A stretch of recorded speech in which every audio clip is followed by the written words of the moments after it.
এতিয়া বিশ্বজুৰি আতংকৰ সৃষ্টি কৰা কৰোনা ভাইৰাছক নিপাত কৰিবলৈ দিনে নিশাই চলি আছে বিভিন্ন গৱেষণা। কিন্তু এতিয়ালৈ কোনো ঔষধ বা প্ৰতিষেধক আৱিষ্কাৰ নোহোৱাৰ বাবে চৰম হতাশাত ভুগিছে বিশ্ববাসী। দিনক দিনে মৃত্যুৰ সংখ্যা, আক্ৰান্তৰ সংখ্যা খুব দ্ৰুতগতিত বৃদ্ধি পাই আছে। এই সময়ত কৰোনা ভাইৰাছৰ ওপৰত বিভিন্ন এক্সপেৰিমেণ্ট কৰি বিশেষজ্ঞসকলে গম পাইছে যে এই মাৰাত্মক ভাইৰাছবিধ বেছিভাগ সংক্ৰমিত হৈছে ইজনৰ পৰা সিজনলৈ। আৰু এই মাৰাত্মক ভাইৰাছবিধৰ ক্ষেত্ৰত মানৱ দেহৰ সকলোতকৈ সেনচিটিভ অংগ হিচাপে পৰিগণিত হৈছে মানুহৰ এই হাত দুখন। সেইকাৰণে বিশ্ব স্বাস্থ্য সংস্থাকে ধৰি দেশৰ বিভিন্ন স্বাস্থ্য প্ৰতিষ্ঠান আৰু গণমাধ্যমৰ বিভিন্ন প্ৰতিষ্ঠানে এই কৰোনা ভাইৰাছ প্ৰতিৰোধ কৰিবলৈ ইজনে সিজনৰ মাজত দূৰত্ব বজাই ৰখা আৰু হাত দুখন ভালকৈ ধোৱাৰ বাবে বাৰে বাৰে নিৰ্দেশ দিছে। এতিয়া মই ক'বলৈ ওলাইছোঁ, এই চেনিটাইজাৰ আৰু চাবোনৰ মাজত কোনটো বস্তুৰে আপোনাৰ হাতখন ধুলে আপুনি বেছি ছেফ থাকিব। চ' ভিডিঅ'টো সম্পূৰ্ণকৈ চাওক। হেণ্ড চেনিটাইজাৰ হৈছে জীৱাণুনাশক এনেকুৱা এটা মিশ্ৰণ যাৰ মূল উপাদান হৈছে এলকহল, ইথাইল এলকহল অথবা আইচোপ্ৰপাইল এলকহল, য'ত থাকে 70% এলকহল আৰু 30% পানীৰ এক মিশ্ৰণ। হেণ্ড চেনিটাইজাৰ ভাইৰাছ আৰু বেক্টেৰিয়া উভয়ৰ বিৰুদ্ধে কাম কৰিলেও, কিন্তু ইয়াত আমি আলোচনা কৰিম অকল কৰোনা ভাইৰাছৰ ওপৰত।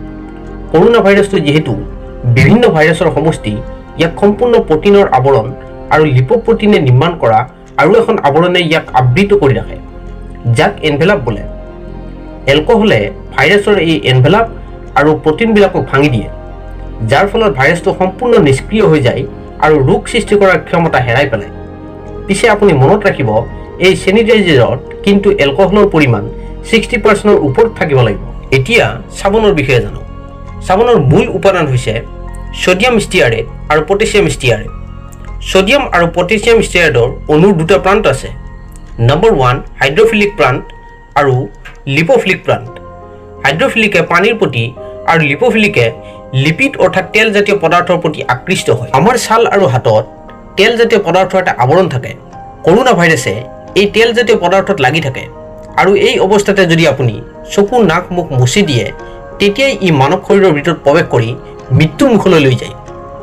চাবোনত থকা লিপ'ফিলিকে ভাইৰাছৰ লিপিড নিৰ্মিত এনভেলপক চাৰিওফালৰ পৰা আগুৰি ধৰে। ইয়াৰ পিছত আমি যেতিয়া পানীৰে হাত ধুম, তেতিয়া হাইড্ৰফিলিকে পানীত দ্ৰৱীভূত হৈ সম্পূৰ্ণৰূপে ভাইৰাছৰ কণাটিক পানীৰ লগত দ্ৰৱীভূত কৰায় আৰু চাবোন পানীৰ লগত সম্পূৰ্ণ গুচি যায়। ইয়াৰ উপৰিও চাবোনে মানুহৰ হাতৰ অইলী আৱৰণ দূৰীভূত কৰি ভাইৰাছ আশ্ৰয়ৰ সম্ভাৱনাও কমাই দিয়ে। কিন্তু হাতত চাবোনখিনি কমচে কম 20 বা 30 ছেকেণ্ড থাকিব লাগিব, তাৰপিছত পানীৰে ভালদৰে ধুব।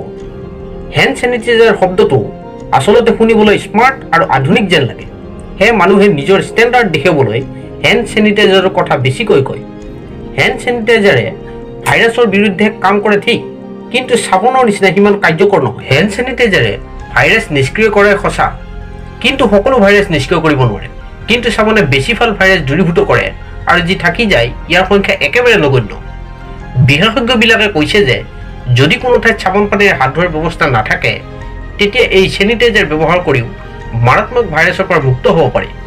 মুঠৰ ওপৰত এই মহামাৰী কৰোনাৰ পৰা হাত সাৰিবলৈ প্ৰথমে নিজে নিজে আমাৰ মহান ৰবৰ ওচৰত কাতৰভাৱে প্ৰাৰ্থনা কৰক আৰু চৰকাৰে দিয়া নিৰ্দেশনাসমূহ আখৰে আখৰে পালন কৰক আৰু সকলোৱে নিজৰ হাত দুখন আধা ঘণ্টা 1 ঘণ্টাৰ মূৰে মূৰে ভালকৈ চাবোনেৰে ধুওক আৰু চেনেলটো ছাবস্ক্ৰাইব কৰি কাষত থকা বেল আইকনটো প্ৰেছ কৰি দিয়ক। ধন্যবাদ।